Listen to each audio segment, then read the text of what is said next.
Well, good afternoon, Graybeard Nation, hello, family, friends, viewers. Another drive time here. My name's Wayne. I just thought I'd check up with everybody and see how they're doing. Give you a little update. On the last video, I did update that the Caliber was back. I was driving it. I'm driving it. I drove it all week now, and still getting about 30 miles to the gallon, which isn't stellar for this, for a four-cylinder car. It should, in my opinion, would be nice if it was in the mid-30s, but the transmission seems to be doing great. Everything else, it needs some other issues, some other things I need to. Got a little bit of noise in the back. I think it needs probably new hubs, bearings put on, and probably some struts, and which aren't overly expensive, and I'll do that myself.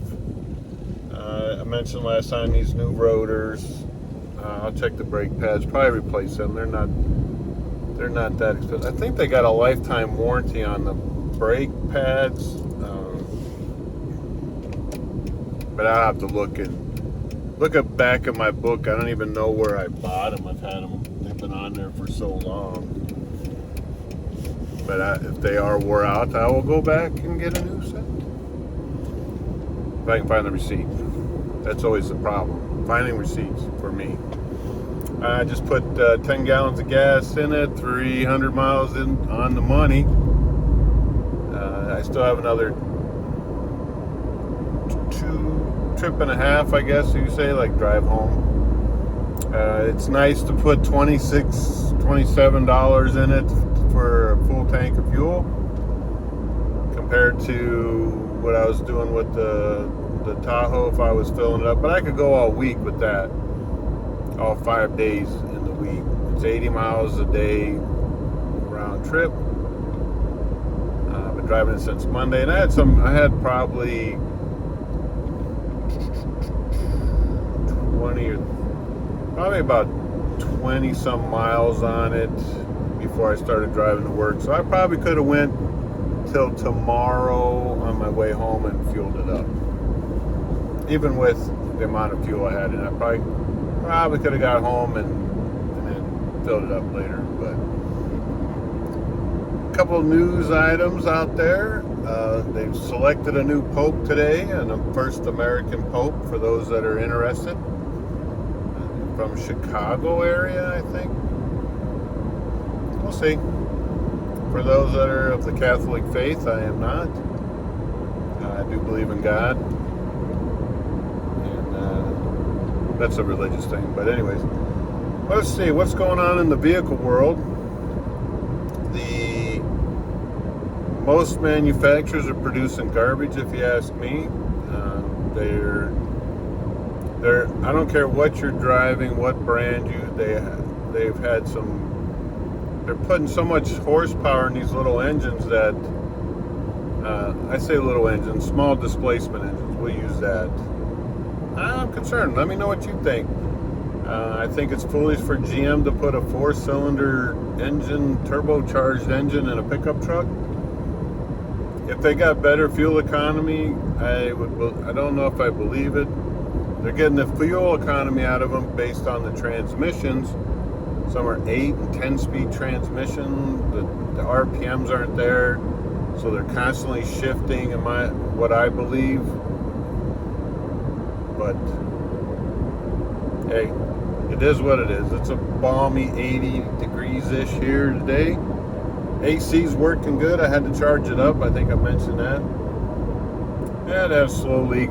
10 and a half months. It's got a leak somewhere, obviously. It's the original compressor and everything, and 17 years and 230,000 miles, and it still works pretty good. I'm comfortable in here.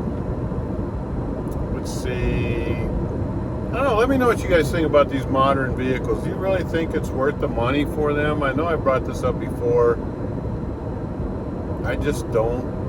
I don't understand if this is here's a conspiracy theory for you. Are they making them that garbage vehicle engines and transmissions to push more EVs? I am not against an EV. I think they have a place, especially for people that do mostly around town commuting or very short trips. One, I think it's the infrastructure is just not in place. I mean, we've had how many years of building gas stations and self-service. There's gas stations, 2 on a corner. And I remember when I was younger that gas stations weren't as abundant as they are now. And they were more of a service station than just a gas station or a convenience. Now they're more just a convenience store with a bathroom and fuel pumps.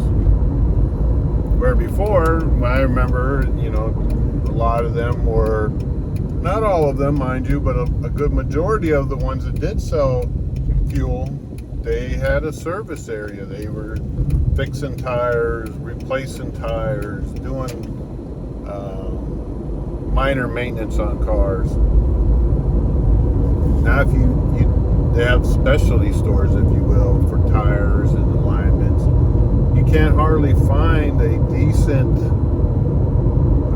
shop. There's some around, don't get me wrong. I'm not saying they're all bad, but they all want to be known as technicians. They don't really fix anything. They just replace parts. And they kind of did that back in the day too. They didn't really, you go in there with a blown radiator hose, they're going to replace the hose. But did that take a high mechanical skill level? I don't think so. There's certain things you have to know about it. Make sure you're putting the right part in, obviously, that'll fit. But on the side of the road, you're lucky to, you can. But gone are the days of the service station, gas station. They're gone. You go to a gas station, they may have some oil or coolant or stuff like that, but they don't work on cars there's probably some, don't get me wrong, I'm not saying they're all gone, but for the most part, majority of them, they don't fix anything. Even some truck stops, they actually call them truck stops. Some have a service department to work on trucks that are broke down or having problems. I kind of miss those days. Kind of. I like the convenience. I don't have to go in, and pay first, pump later. I never know really how much it's going to cost. And I'm the kind of person, I fill it up, right? I fill the car up. I don't put in $5 or $10 and I get it. Some people have to do that, financial reasons. I understand it. If I go to the gas station, I'm very fortunate. I can just, put my little card up on the machine and then it charges. It's very convenient. Very convenient. What about these states like New Jersey? You can't pump your own gas in there? What's up with that? You guys think that's a good idea? I don't. I think you should be able to pump your own gas. Should it be available? It used to be full service, self-service lanes. If you don't want to get gas, dirty hands, or what have you, you're in your, go to school clothes and you don't want to get risk of getting any dirt or gasoline smell. I got that. But anyways, that's about it for drive time. Not a whole lot going on to talk about. But again, let me know down in their comments down there below, if you will. If you like give me a thumbs up if you like the content, if you can. I know that Yahoo don't let you just thumbs up anything. You got to be signed in to do it. I don't make the rules, they do. But at least just thanks for giving me the watch. I appreciate each and every one of you. And I'll talk to you on the next one. God bless.